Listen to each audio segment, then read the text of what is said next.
고린도전서 8장 1절에서 15절을 제가 읽겠습니다. 형제들아, 하나님께서 마게도냐 교회들에게 주신 은혜를 우리가 너희에게 알리노니 환난이 많은 시련 가운데서 그들의 넘치는 기쁨과 극심한 가난이 그들의 풍성한 연보를 넘치도록 하게 하였느니라. 내가 증언하노니 그들이 힘대로 할 뿐 아니라 힘에 지나도록 자원하여 이 은혜와 성도 섬기는 일에 참여함에 대하여 우리에게 간절히 구하니 우리가 바라던 것뿐 아니라 그들이 먼저 자신을 주께 드리고 또 하나님의 뜻을 따라 우리에게 주었도다. 그러므로 우리가 기도를 권하여 그가 이미 너희 가운데서 시작하였은즉 이 은혜를 그대로 성취하게 하라. 오직 너희는 믿음과 말과 지식과 모든 간절함과 우리를 사랑하는 이 모든 일에 풍성한 것 같이 이 은혜에도 풍성하게 할지니라. 내가 명령으로 하는 말이 아니요 오직 다른 이들의 간절함을 가지고 너희의 사랑의 진실함을 증명하고자 함이로다. 우리 주 예수 그리스도의 은혜를 너희가 알거니와 부요하신 이로써 너희를 위하여 가난하게 되심은 그의 가난함으로 말미암아 너희를 부요하게 하려 하심이라. 이 일에 관하여 나의 뜻을 알리노니 이 일은 너희에게 유익함이라. 너희가 1년 전에 행하기를 먼저 시작할 뿐 아니라 원하기도 하였은즉 이제는 하던 일을 성취할지니 마음에 원하던 것과 같이 완성하되 있는 대로 하라. 할 마음만 있으면 있는 대로 받으실 터이요 없는 것은 받지 아니하시리라. 이는 다른 사람들은 평안하게 하고 너희는 곤고하게 하려 하는 것이 아니요 균등하게 하려 함이니 이제 너희의 넉넉한 것으로 그들의 부족한 것을 보충함은 후에 그들의 넉넉한 것으로 너희의 부족한 것을 보충하여 균등하게 하려 함이라. 기록된 것 같이 많이 거둔 자도 남지 아니하였고 적게 거둔 자도 모자라지 아니하였느니라. 이건 목사님 나오셔서 말씀 전하시겠습니다.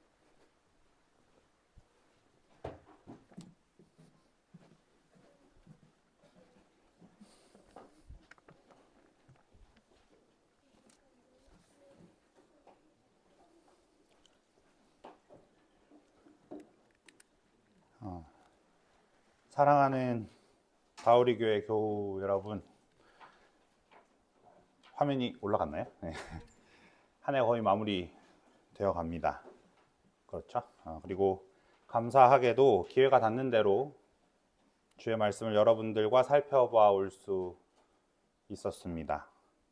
지난 몇 차례에 걸쳐서 우리는 사도행전 15장 말미에서부터 시작해서 16장까지 이르르는 와중에 바울 일행이 2차 전도 여행 여정을 시작하고서 성령 하나님의 인도하심을 받아 유럽권에 이르러 처음 머물렀던 빌립보에서의 일들이 담겨 있는 그 전체 내용을 쭉 살펴봐 왔습니다.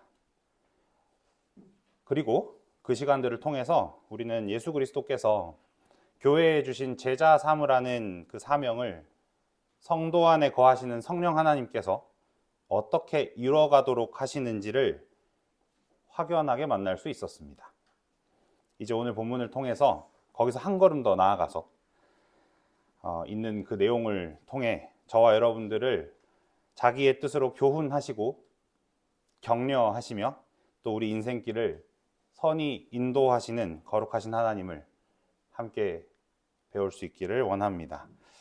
사실 우리 다우리 교회 어린이들이 맞이했던 여름 성경학교의 본문이었던 마태복음 28장 마지막 구절로부터 제가 사도행전 15, 16장으로 연결해서 설교를 시작할 때와 비슷한 그 어떤 의아함이 여러분들에게 충분히 생기실 만한 오늘의 본문입니다. 지난 여름 성경학교가 있던 그 주일을 한번 생각해보죠. 되게 오래전이니까요. 우리가 곧잘 세계 선교라는 정말 어마어마한 주제를 생각하곤 하는 그 마태복음 28장 마지막 구절의 본문으로부터 깜짝 놀라실 텐데 제자 삼으라는 말씀이 교회에 주신 사명이라는 걸 우리가 함께 생각해 볼 수 있어서 안 그래도 굉장히 유익했던 시간들이었습니다. 그런데 거기서부터 바로 이어서 어떤 구체적인 지역에 복음이 전해지도록 하시고 또 교회가 세워지도록 하시는 그 어떤 실제적인 모습으로 주께서 그 사명을 성취해 가시는 걸 우리가 살필 수 있어서 굉장히 유익했었습니다. 제가 지금 표현해드린 이 빌립보에서의 일들을 저희가 사도행전 16장 전체로 살펴보았던 거죠. 그러니까 교회에 주신 사명이 제자 삼으라는 사명이다. 그게 어떤 개인에게 주어진 게 아니라 전체 교회에 하나님이 주신 사명이다라는 걸 우리가 마태복음 28장으로 교훈을 받았는데 그게 실제적으로 어떻게 이루어지는지를 우리가 사도행전 15, 16장을 통해서 확인할 수가 있었습니다. 굉장히 유익했던 거죠. 그런데 그 시작 그리고 그 연결에는 어떤 의아함이 존재했었어요. 이제 갑자기 마태복음 28장에서 사도행전 15, 16장으로 뛰는 것부터가 굉장히 우리 의아했었더랬죠. 그런데 오늘 여기서 다시 한번 의아하실 수 있을 거란 말입니다.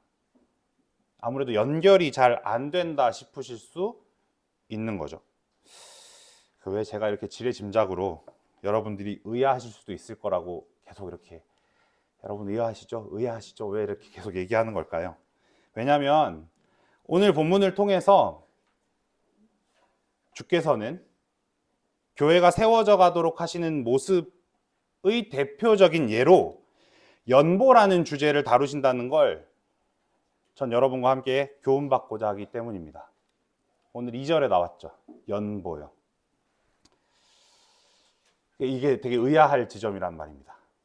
교회가 서로 세워져 가는, 교회가 하나님의 뜻에 따라서 그리스도의 몸인 교회가 이 지상에 세워져 가는 모습의 대표적인 예로 연보라는 주제가 있다라는 걸 성도님들과 함께 생각해 보려고 한단 말입니다. 이게 굉장히 의아할 지점이에요. 게다가 부담스럽습니다. 왜냐하면 연보, 아마 신앙의 경력이 오래되셔서 성경을 어느 정도 읽어왔노라 생각하시는 분들이실수록 듣는 순간 탁 걸리는 단어이실 거란 말입니다. 이 연보가요. 왜냐하면 이 단어가 뭐와 연결되어 있기 때문이죠. 이렇게 생각하시잖아요. 이 단어는 돈, 재물 말하는 거 아니야? 라고 우리 모두 생각하기 때문에 이 연보라는 단어를 받자마자 우리 모두 다 마음의 심중에 탁 걸리는 지점들이 생기는 겁니다. 그래서 여기서부터 주보에 담아둔 첫 질문을 함께 생각해 보려고 합니다. 여러분 첫 질문이 뭐라고 되어 있냐면 연보란 무엇입니까? 라고 되어져 있어요. 물론 1차적으로 연보라는 이 단어의 그리스 원어상의 의미에 재물의 의미가 있습니다.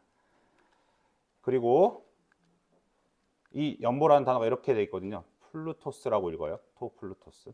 1차적인 의미가 부, 재물 이런 의미를 가지고 있어요. 그리고 예수님께서 승천하신 이래로 이 지도에서 이 언저리 어딘가에 있는 예루살렘에 처음으로 시작되었던 신약의 교회를 생각해 보면 그 교회가 당대의 기근을 비롯해서 여러 가지 자연재해와 또 그 유대인 사회 안에서의 어떤 박해로 인해서 굉장히 곰핍한 상황 가운데 있었던 걸 우리가 알 수 있습니다. 그래서 예루살렘 교회로부터 복음을 전해 받았노라고 생각하는 사람들이 여러 지역의 교회들이 예루살렘 교회를 향한 도움의 손길을 내밀었던 걸 우리가 역사적으로 알고 있습니다. 그리고 당연히 그 1차적인 형태가 뭐였겠습니까? 재물이었습니다. 그런데 이제 이 지점에서 생각해 봐야 될 건 여기 나오는 이 연보라는 단어, 아까 전에 띄워드렸던 이 플루토스라는 단어는 그 번역에 있어서 생각해 볼 지점이 있습니다. 왜냐하면 연보라 번역된 그리스어 단어는 부재물로도 번역할 수 있지만 풍성함이라고도 번역할 수 있는 단어이기 때문입니다. 풍성한 것들이라고도 번역할 수 있단 말이에요. 그러니까 우리 한글 성경은 이 단어를 사실 2번 번역한 셈이 됩니다. 풍성한 연보라고 번역을 했으니까요. 영어 성경 중에 원어를 가장 직역해서 반영했다라고 알려진 NASB라는 성경이 있습니다. 그 성경에 보면 이렇게 번역을 해두었어요. 이 부분을 In the wealth of their liberality라고 되어 있어요. 그리고 여기 이제 wealth가 부, 재물 이런 거잖아요. 근데 이 wealth에다가 각주를 달아놨습니다. 그리고 성경 구절 하나를 달아놨는데 그게 방금 말씀드린 로마서 2장 4절이에요. 로마서 2장 4절에 부, 재물 있는지 한번 찾아가 보죠. 이렇게 되어 있습니다. 혹 내가 하나님의 인자하심이 너를 인도하여 회개하게 하심을 알지 못하여 그의 인자하심과 용납하심과 길이 참으심이 풍성함을 멸시하느냐. 이 구절에서 풍성함이라고 번역된 단어가 오늘 여기서는 연보라고 번역된 바로 그 단어입니다. 그러니까 원래 사용된 그리스어로도 연보는 재물이라는 의미 이상을 갖는다고 생각해 볼 수 있는 겁니다. 게다가 여기서 조금 더 나아가서 그 이상의 의미만이 아니라 연보의 한자어를 제가 지금 질문 1번에다 달아놨어요. 이제 어린 친구들이 워낙 요즘 한자를 많이 만화로들 배워서 무슨 연에 무슨 보를 쓰는지 알까요? 이게 지금 어떤 연에 어떤 볼까요? 네, 이 단어, 한자 단어는 내어버릴 연자에 기울보를 사용합니다. 기울, 이게 이제 뭐 기울이다 이런 게 아니라 왜 트어진 데를 깊다라는 의미를 가지고 있는 거예요. 보충하다도 이 보자를 쓰거든요. 그러니까 뭔가 의미 자체로, 한자어 의미 자체로도 재물로 바로 직결되는 단어가 아니라 의미를 생각해 보면 이렇게 생각할 수 있는 겁니다. 자신의 것을 내어서 다른 사람의 부족을 메꿔주는 일을 일컫는 게 연보입니다. 그러니까 훨씬 범주가 넓은 것임을 우리가 생각해 볼 수 있는 거죠. 더더군다나 하나님께 드리는 헌상, 헌금과는 구분 지을 만한 단어인 것 역시도 생각해 볼 수 있습니다. 자, 그런데 여기서 의아함이 생기는 이유가 이겁니다. 우리가 제자 삼으라는 명령이 교회에 주신 사명이요 교회를 세워가는 일을 이야기한다라고 이야기했던 것에서도 의아했는데 더 의아해지는 건 이겁니다. 교회를 세우는 일에 연보가 들어간다고? 라고 생각하는 겁니다. 그냥 각자 잘 서가면 되는 거 아니야? 라고 생각할 수 있는데 그게 아니라 연보하는 일이 교회를 세우는 일 안에 들어간다라고 지금 이야기하는 겁니다. 여기서 이제 우리는 의아해지죠. 제가 의아해진다는 얘기를 계속 쓰는데 사실은 여러분 아주 솔직하게 얘기하면 의아하다기보다는 교회를 세우는 일에 연보가 들어간다는 걸 불편해하고 부정하고 싶은 게 죄인된 우리들이 쉬이 가질 수 있는 마음, 인지상정인 겁니다. 근데 이게 개인주의가 팽배한 현대의 사조를 탓하기엔 이런 인간의 모습이 훨씬 더 뿌리 깊은 문제인 게 분명합니다. 왜냐하면 그런 이유에서 동일한 이유에서의 상황들이 종교개혁 당시에도 있었기 때문인지 모르겠지만 종교개혁이 시작될 즈음에 신성 로마 제국, 지금의 독일이죠. 독일의 스트라스부르라는 지역이 있었는데 거기에 있던 종교개혁가 중에 한 명이 마틴 부서라는 사람이 있었습니다. 마틴 부서라는 사람, 그 목사님이 작은 글을 하나 지었는데 그게 우리나라 말로도 나와 있는데 나 아닌 남을 위하여 라는 제목의 작은 소책자를 적기도 했어요. 나 아닌 남을 위한 삶. 이런 제목으로 기독교 윤리에 대한 작은 글을 적었었거든요. 근데 여기서 마르틴 부터 목사님이 한 말 중에 이런 말이 있습니다, 여러분. 참된 신자는 과거의 그 자신과는 완전히 다른 사람이 됩니다. 즉, 그리스도 안에서 더 이상 이기적으로 살 수 없는 이웃의 이익과 하나님의 영광을 위해서만 살아야 하는 새로운 피조물입니다. 라고 말합니다. 그러니까 지금 19세기, 20세기, 21세기에 와서야 이 개인주의가 팽배해졌다라고 이야기하기에는 그 시절에도 이미 사람은 이걸 불편해합니다. 연보라는 게 있는 걸 불편해한다고요. 어떤 이유로든 간에 의아히 여기든 부정하고 싶어 하든 무슨 수단과 방법을 가리지 않고 자기 스스로를 보호하는 데 나아갑니다. 그게 사람이에요. 그런데 기독교 윤리는 그런 게 아니다라고 이야기하는 거죠. 게다가 그 시작에 그리스도 안에서라는 이야기를 하고 있는 겁니다. 그리고 종교개혁 시절의 마르틴 부서 목사님만이 아니라 더 거슬러 올라가서 오늘 본문의 바울도 연보라는 주제 앞에 신자가 갖곤 하는 의아함 내지는 불편함을 해소하고 해결해 줍니다.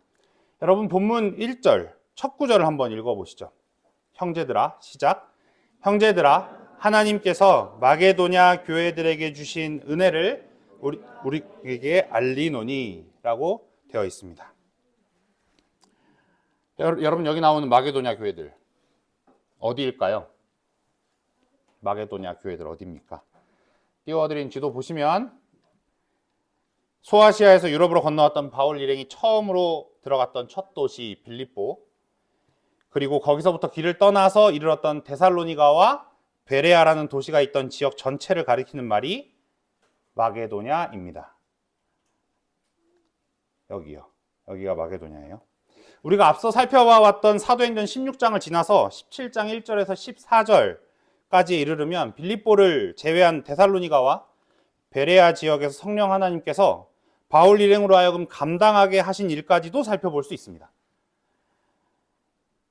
거기 그 내용들을 막 간촐하게 살펴보기 전에 여러분 일단 지나온 사도행전 16장 일단 먼저 생각해 보십시오. 그 도시까지 이르는 가운데 성령 하나님께서 인도하셨던 그 신비로운 인도하심 기억나십니까? 모든 게 거절당하고 안 되게 만드시면서 결과적으로 빌립보로 넘어가게 하셨던 일 말입니다.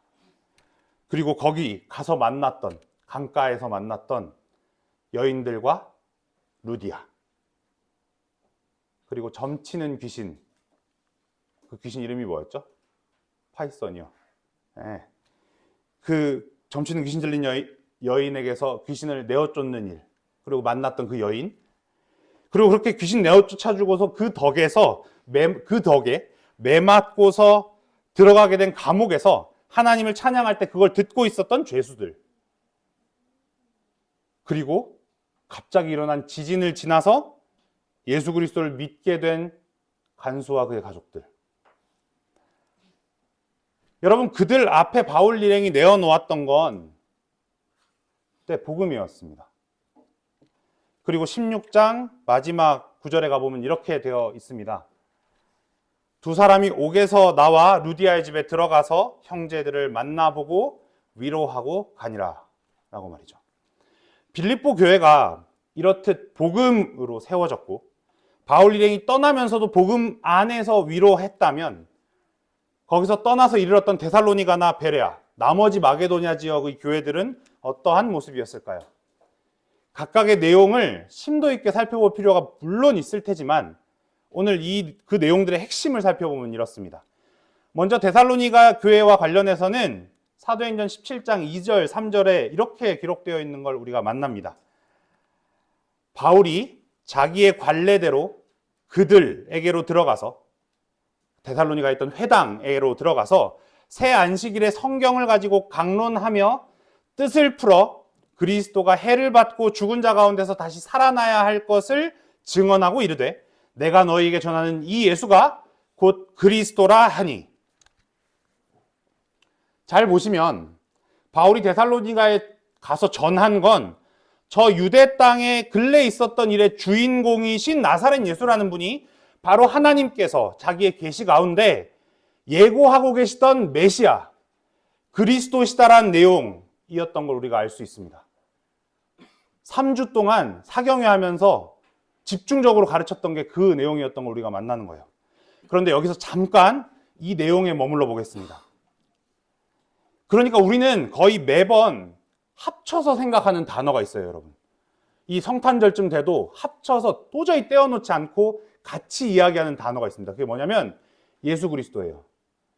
그런데 이 본문을 잘 읽어보시면 당시 회당에서 회자되고 있던, 공유되고 있고 회람되고 있던 구약 성경을 근거로 바울 일행은 예수 그리스도 중에 그리스도를 따로 똑 떼어서 하나님께서는 구약 성경 내내 해를 받으시는 그리스도, 죽임당하시는 그리스도, 그리고 그 죽음에서 다시 사시는 그리스도. 요약하자면 그렇게 사망으로 사망을 이기심으로 자기에게 주신 바 된 자들을 구원하시는 그리스도를 주시겠노라고 말씀하고 계시다는 걸 정리한 겁니다. 소위 그리스도론을 얘기한 거예요. 구약 성경에 예고되던 그리스도가 어떤 존재인지를 알려준 겁니다. 그런데 바울도 원래 예전에 그런 회당에 있었던 유대인들처럼 유대인 중에 유대인이요, 바리새인 중에 바리새인이었으니까 잘 알고 있었을 테지만 회당에 있던 그 사람들에게 이런 메시아로는 굉장히 생소한 것이었을 거고 그들 인식을 완전히 전복시키는 거였을 겁니다. 왜냐하면 그들이 기대하고 있던 메시아는 사람이 하나님처럼 되는 메시아였거든요. 사람이 하나님처럼 능력을 보이는 영웅적인 그리스도를 기다리고 있었습니다. 구약 성경을 근거로 말입니다. 그런데 똑같은 구약 성경을 들고 바울이 전한 건 뭐냐면 친히 하나님이 사람이 되시는 방식으로 오셔서 죽음으로 죽음을 정복해버리시는 메시아를 전한 것이니 그들 인식을 완전히 전복시키는 거였죠. 그리고 이렇게 그리스도에 대한 내용을 정리하고서 바울이 마지막에 말하는 말을 제 나름대로 의역해보자면 이겁니다, 여러분. 마지막 구절이 뭐라고 되어 있나요? 이 그리스도를 정리하고서 이렇게 얘기하죠. 내가 너희에게 전한 이 예수가 곧 그리스도라. 이거 요약하면 이런 겁니다. 내가 이전에 박해했던 예수. 그런데 다메섹에서 날 만나주신 그 예수.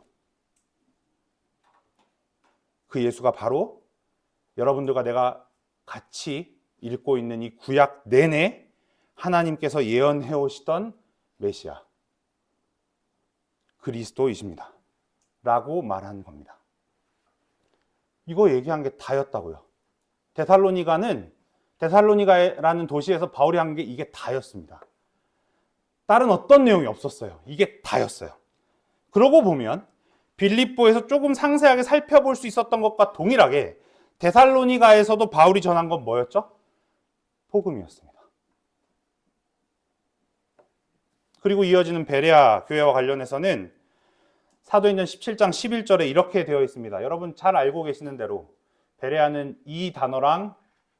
지역은 이 단어랑 뗄래야 뗄 수가 없죠.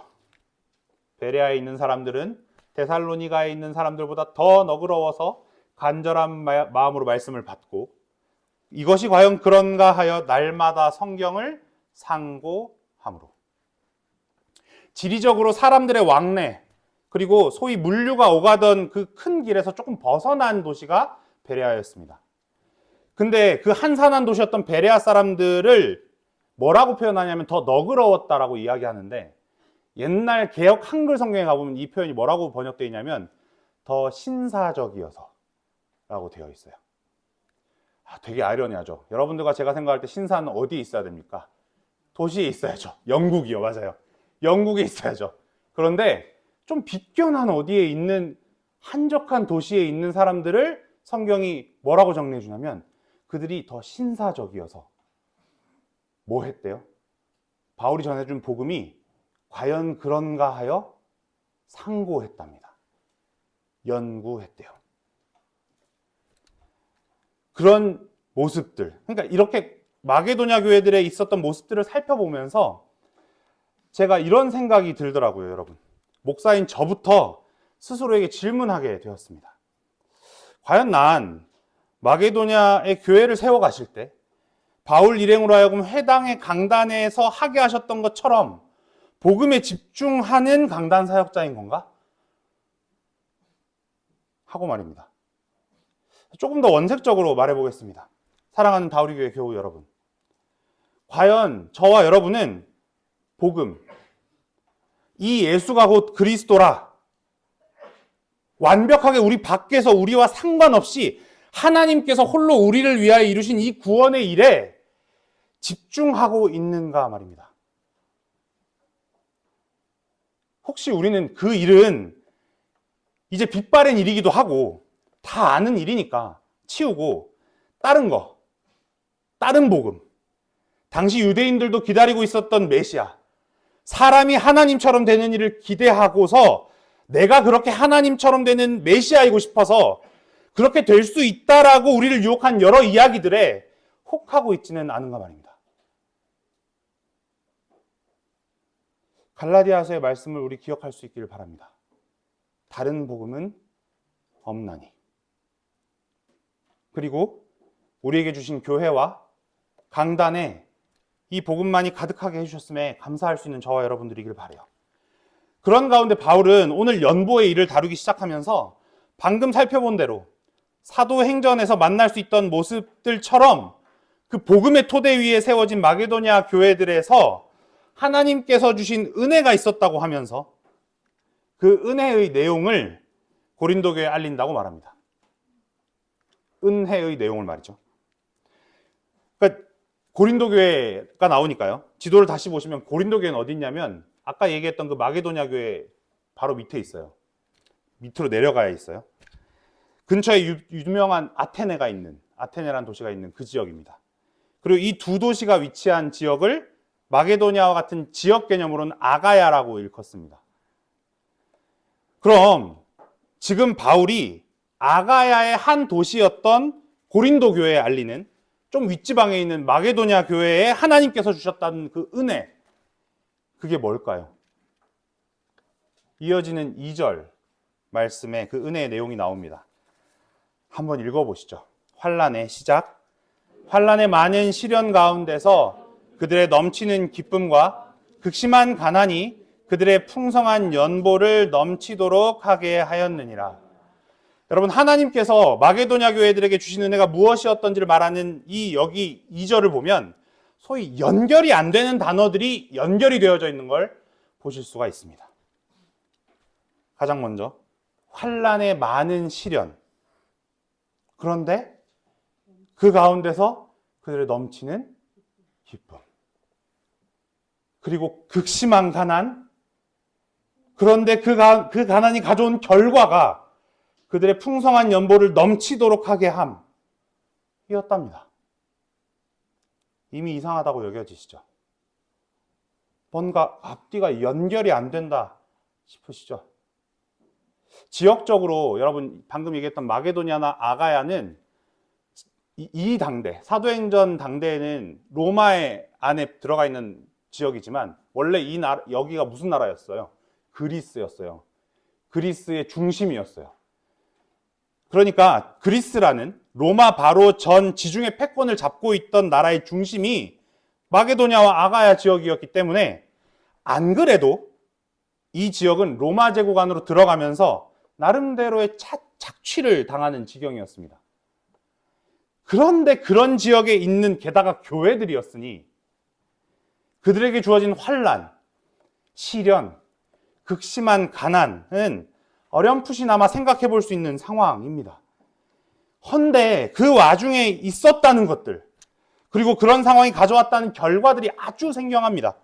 넘치는 기쁨이라뇨. 그리고 풍성한 연보를 넘치도록 하는 모습이라뇨. 게다가 이런 결과들이 단순히 연보로 도움을 받는 예루살렘 교회만이 아니라 연보를 하는 마게도냐 교회들에도 유익한 것이었기 때문에 바울은 앞서서 8장 1절에서 그 연보의 일을 뭐라고 이야기하냐면 은혜라고 이야기를 합니다. 그러니까 받는 자들에게만 유익한 게 아니라 주는 자들에게도 유익한 것이어서 은혜라고 이야기를 한다고요. 그리고 우리는 2절과 같은 이 뜻밖의 모습에 대해서 바울이 이어지는 3절에서 5절까지와 같이 좀 더 상세하게 전해주는 걸 읽을 수 있습니다. 그 내용을 받을 때, 이 상세한 내용을 받을 때 우리가 주목해야 될 표현이 두 가지인데 가장 먼저는 3절에 나오는 자원하여입니다. 마게도냐가 힘이 닿는 대로, 그리고 바울이 보기에는 거기서 더 나아가 힘에 지나도록까지 한 모습이 있었는데, 그 어느 편이든지 간에 모두 자원함의 토대를 두었다고 바울이 말하고 있는 겁니다. 그 자원함이 그래서 성도를 섬기는 일에 참여하기를 간절히 구하는 모습으로 나타났다고도 이어진 4절에서 말하죠. 또 하나, 이 세 구절의 구체적인 모습을 잘 받기 위해선 주목해야 될 표현이 5절에 나오는데, 여러분, 마게도냐 교회는 먼저 자신을 죽게 드렸답니다. 그리고 이렇게 죽게 드리는 일은 바로 연결되어서 그들 자신을 바울 일행을 통해서 예루살렘 교회로 내어주는 일로 이어졌답니다. 그리고 방금 살핀 것 같은 이런 마게도냐 교회의 모습을 근거로 해서 바울 일행은 이어진 6절에 보시면 고린도 교회에 누구를 보내냐면 디도를 보냅니다. 교회에 디도를 보내면서 바울 일행은 디도가 이미 고린도 교회로 하여금 시작하게 했던 그 일을 마치게 할 걸 일러주었노라고 이야기해요. 그러니까 이전에 이미 디도가 고린도 교회에서 시작했던 일이 있는 거예요. 근데 그걸 마치게 하라고 일러주었던 거죠. 디도가 고린도 교회로 시작하게 했던 일이 뭐였을까요?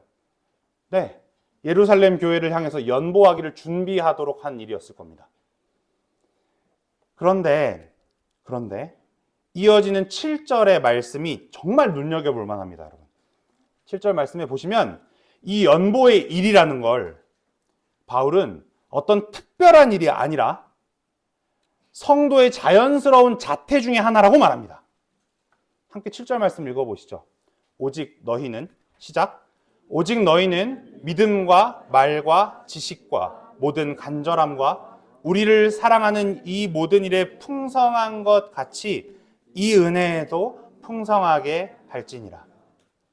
여러분, 여기서 말하는 이 은혜, 연보하는 일은 이 구절을 말씀을 따르면 성도 안에 일어나게 되는 다른 자태들, 다른 모양들, 소위 믿음, 말, 지식, 모든 간절함, 바울 일행을 사랑하는 모든 일들과 마찬가지로 성도라면 모름지기 자기 삶에 자연스럽게 있을 만한 풍성할 일이라는 겁니다. 여러분, 이게 굉장히 중요한 지점인데, 제가 서두에도 말씀드린 것처럼 연보를 의아히 여기든지 아니면 불편히 여길 때 우리는 다른 일들과 연보를 딱 잘라서 이해하곤 합니다. 마치 믿음과 선행을 딱 잘라서 믿음은 있을 수 있는데 선행은 없을 수도 있다라고 말하는 것처럼 말입니다. 그런데 바울은 지금 여기서 그럴 수 없다라고 말하는 겁니다. 그렇게 믿음과 행함이 일치하지 않는 모습은 참된 믿음이라는 원리를 선물 받은 성도에게는 어울리지도 않고 있을 수도 없는 일이라고 말하는 겁니다. 믿음과 선행이 하나인 것처럼 연보도 그 가운데 있다라고 말하고 있는 겁니다. 그래서 7절이 이렇게 끝나죠. 이 은혜에도 풍성할지니라 라고 말입니다. 그런데 여기까지 부분을 접해도 여러분 중에 누군가는 이렇게 얘기하실 거예요. 아니, 그러니까 지금 바울은 연보하라 명령하고 있잖아. 아, 이거 지금 명령하는 거잖아. 이게 자연스러운 게 아니라 이거 지금 하라고 막 닥달하는 거 아니야? 이렇게 여러분들 중에 누군가 마음속으로 생각하고 계실 걸 바울이 아는 것처럼 이어지는 8절 말씀이 이어집니다. 뭐라고 되어 있죠? 함께 읽어보죠. 내가, 시작. 내가 명령으로 하는 말이 아니요 오직 다른 이들의 간절함을 가지고 너희의 사랑의 진실함을 증명하고자 함이로라. 그러니까 바울은 지금 고린도 교회에 명령을 하는 게 아니라 고린도 교회가 주께로부터 받아가지고 있는 사랑의 진실함을 확인하고 싶다. 내 눈으로 보고 싶다. 나뿐 아니라 고린도 교회 당신네들 말고 나머지 교회들이 당신들 안에 하나님께서 주신 사랑의 진실함을 두 눈을 뜨고 보고 싶습니다. 라는 마음을, 간절한 마음을 가지고 요청하고 있는 겁니다. 명령이 아니라고요.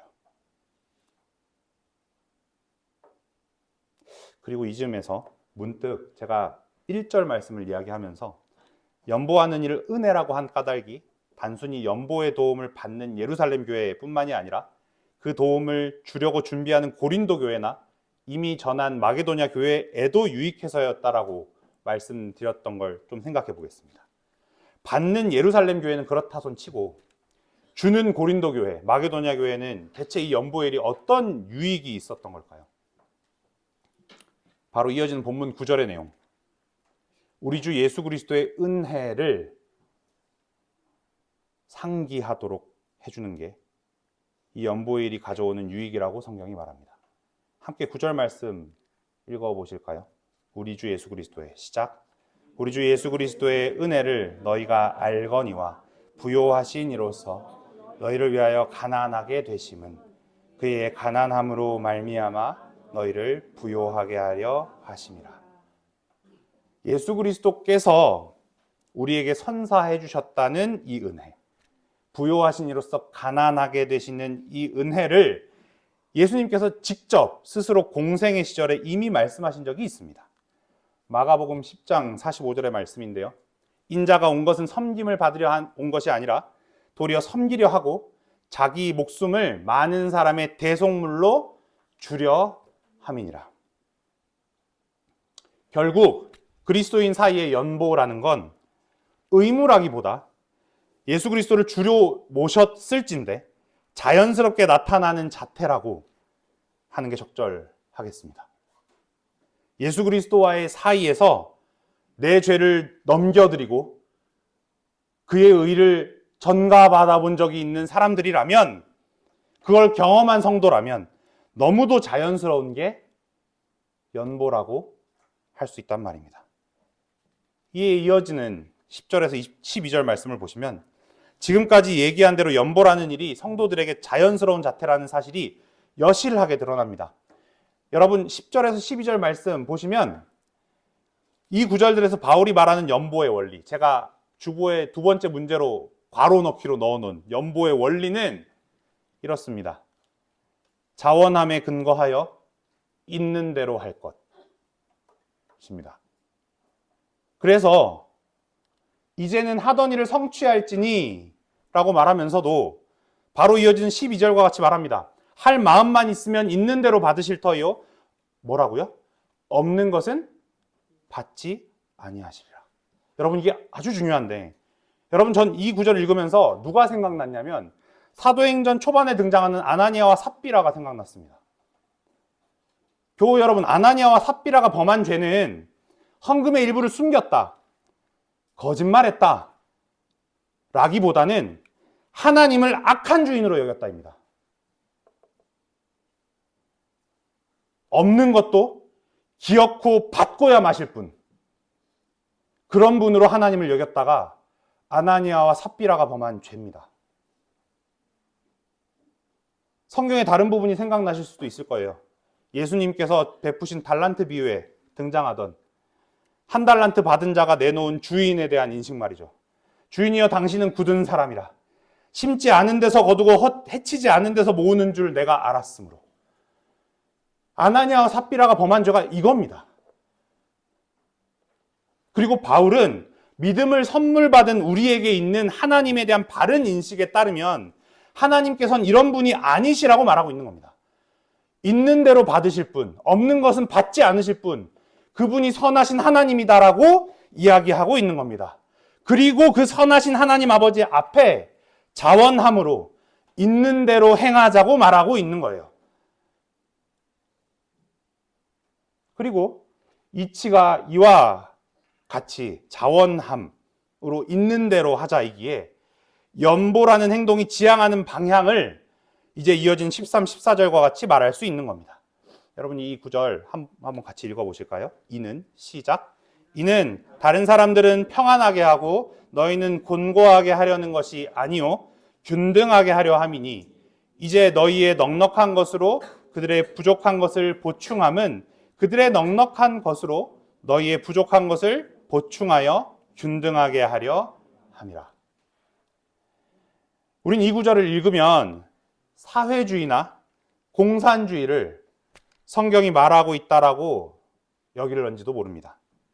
하지만 다시 말씀드립니다만 성경은 제도나 시스템이 아니라 자원함에 근거해서 있는 대로 하여서 이루어지는 모습, 그 청사진으로 이 구절을 말하고 있는 겁니다. 다시 말해서 서로 연보하는 일의 자연스러움은 성도마다 그 성숙의 정도에 따라 다르게 나타나기 마련인데 그 각양의 모습이 동일한 방향을 향하고 있기 때문에 균등한 공동체 안에서의 아름다움으로 드러난다 라고 말하는 겁니다.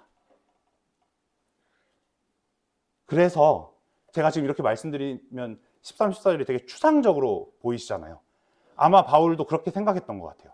이렇게만 얘기하면 모든 성도들이 다 추상적으로 이 13, 14절을 읽을 것처럼 여겨서였는지 이어진 15절, 오늘 본문의 마지막에 이르면 공산주의나 사회주의가 아니라 성경 안에서 이런 모습이 실현된 구체적인 사례 하나가 주어집니다.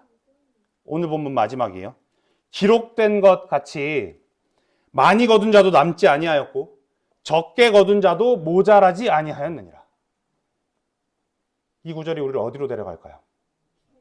네, 만나로 데려갑니다. 만나 앞에서 구약 하나님의 백성들은 연보가 자원하여 자연스레 이루어진 공동체를 경험했습니다. 그리고 오늘 말씀을 통해서 우리는 예수 그리스도라는 하늘에서 내려온 양식을 제공받은 신약 교회의 하나님의 백성들 역시 그리스도 안에서 복된 공동체를 경험하는 게 당연하다라고 교훈해 줍니다. 사랑하는 다우리교회 교우 여러분, 오늘 여러분들과 이 연보의 일을 살피면서 제가 되게 부담스러운 마음이 있었던 걸 설교 중에 감지하셨을지 모르겠습니다. 연보를 지금 이 맥락에 곧 떠날 목사가 이렇게 생각이 들 수 있는 이 맥락의 연보일을 살피면서 제목으로 제가 이제는 하던 일을 성취할지니 라는 본문의 표현을 가져왔었습니다. 이렇게 말씀을 맺으려고 합니다. 지난 2월 여러분에게로 들어온 저와 제 가정은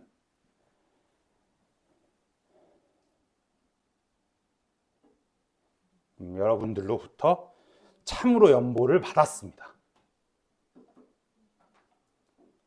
자원함에 근거해서 있는 대로 해주신 연보의 일들이 참으로 많습니다. 주 안에서 그렇게 행하여 주셨음에 참으로 감사합니다. 이제 지금껏 그렇게 해오셨듯이 지속해서 교우님들로 성도의 여정을 걸어가게 하시는 우리 하나님 아버지를 기대합니다. 그렇게 주께서 인도하시는 곳에서 나 아닌 남을 위하는 삶을 살아가시는 저와 여러분, 우리 모두 되기를 소망합니다. 이런 우리로 인하여 오직 주께만 영광이 있습니다. 함께 기도하시겠습니다.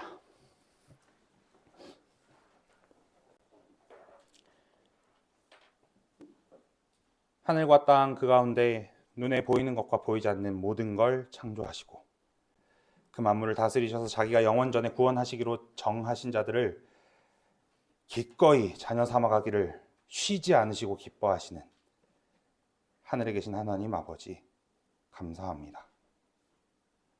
오늘 다우리교회 교우들과 함께 주께서 교회로 부르신 우리에게 선물로 주신 신앙의 자리, 그 열매가 얼마나 감격스러운 모습인지 듣게 하시니 감사합니다. 주님, 세상은 흔들리고 또 사람들은 변해가도 주께서 교회에 주신 복된 소식, 그 진리는 어제나 오늘이나 여전합니다. 부요하신 이로써 가난하게 되사 우리를 부요하게 하려 하신 예수 그리스도는 어제나 오늘이나 동일하십니다. 그리고 그 영원히 동일하신 그리스도의 공로로 말미암아 까닭 없이 은혜스러이 자녀로 부름받은 이들이 우리임을 생각할 때 주와 교회를 향한 사랑이 샘솟습니다. 이제 구하오니 오직 예수 그리스도, 하늘로부터 오는 그 양식, 만나의 실체이신 그분을 믿는 믿음의 반석 위에 우리가 신앙의 인생을 살아갈 수 있도록 인도해 주옵소서. 그리 서로를 연보하며 주 안에 기쁨 가득한 인생 살아가도록 도와주옵소서. 참 하나님으로서 참 사람 되셔서 우리를 죄에서 건져내신 우리 주 구주 예수 그리스도 이름으로 기도합니다. 아멘.